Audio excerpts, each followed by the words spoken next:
and exhale down. Inhale ante ఊపిరి పీల్చుకోవటం, exhale ante ఊపిరి వదిలేయటం. Inhale to the forehead, exhale down. So you will see that with each movement, you're activating the shoulders, you're activating the elbows, the whole hand, both the hands. You're also activating your spine. So with each inhalation, the spine arches and relaxes. So it improves the circulation down your whole body. Then the last one, inhale all the way up to the head. Exhale down.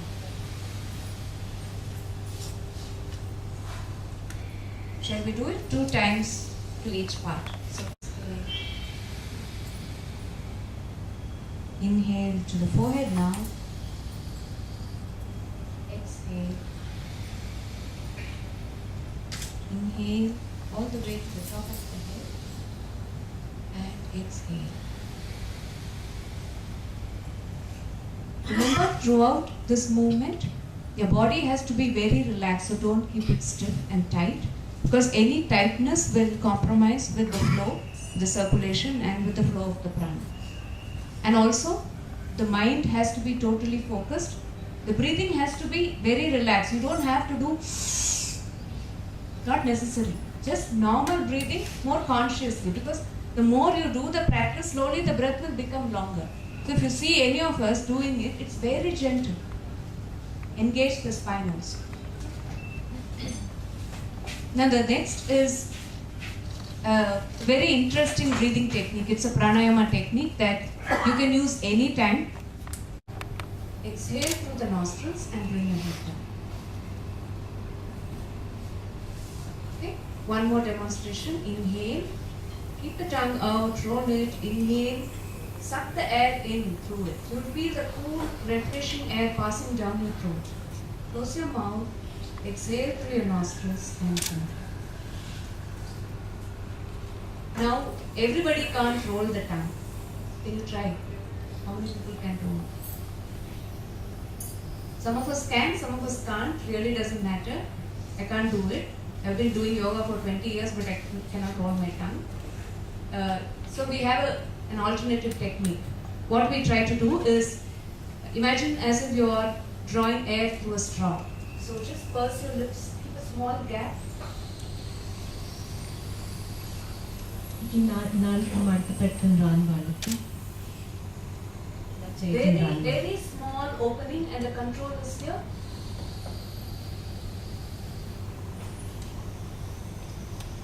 The same. So inhale through the mouth, raise your head. Exhale, close your mouth, exhale through the nostrils, bring your head down. Don't take too much. Okay? Don't bring too much down. Just the comfortable range of movement. Okay? 5 breaths. Shall we start? Inhale.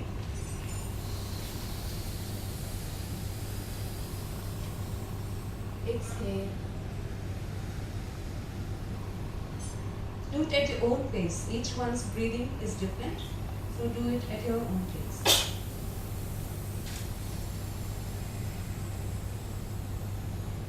Feel the cool air passing through your tongue, down your throat. You can do it with your eyes closed so that mind is any time, except when your stomach is full.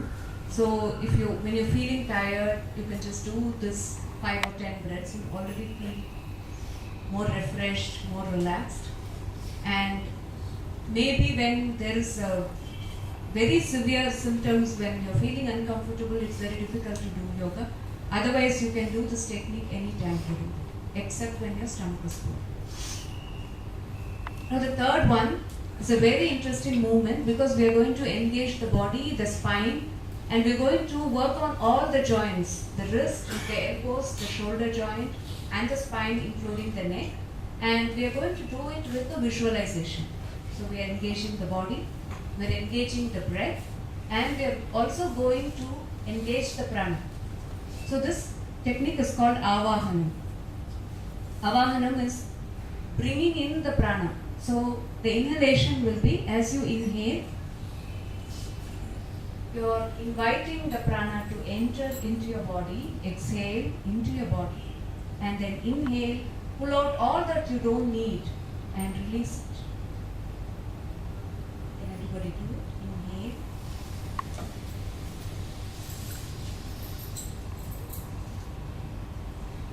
And exhale into the body. Inhale. Draw out all the strain, all the stress, all the discomfort and throw it out. Inhale.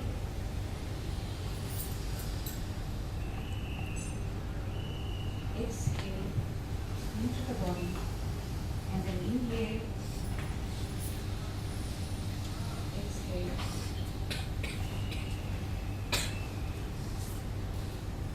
Do 3 more times.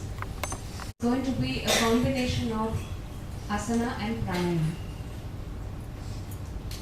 Now, we all know that classically pranayama is done with keeping the back straight, sitting in padmasana or some posture. And for most people it's difficult to do. Even people with normal health, it's very difficult to keep the spine erect and sit in padmasana and do pranayama. So what we do is we bring pranayama into asana. That's why we focus so much on the breath.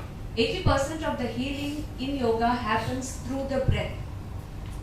If the breath is not engaged consciously, then you're losing out 80% because the breath is what engages the body, brings the prana in, and the breath is what connects the mind to the body. So this is a modification of a technique that's called Mahamudra. Mahamudra is a very powerful asana. It's especially very important for women. It helps to regulate hormonal functions.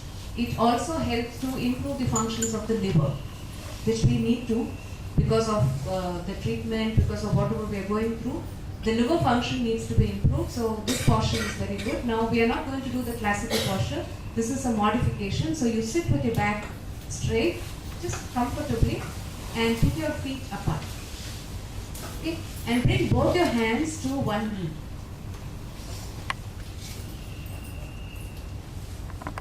And now we are going to do Shitali. Every inhalation, you will try to straighten the back, raise the head, exhale, come down.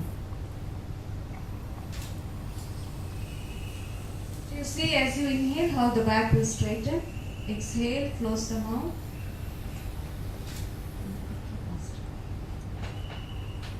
Inhale up and exhale down. Inhale up, exhale down. Inhale. Just do it with both your hands on each knee, with your back straight. 5 more breaths. Same Shitali. Inhale through the tongue as you raise your head. Exhale through the nostrils slowly.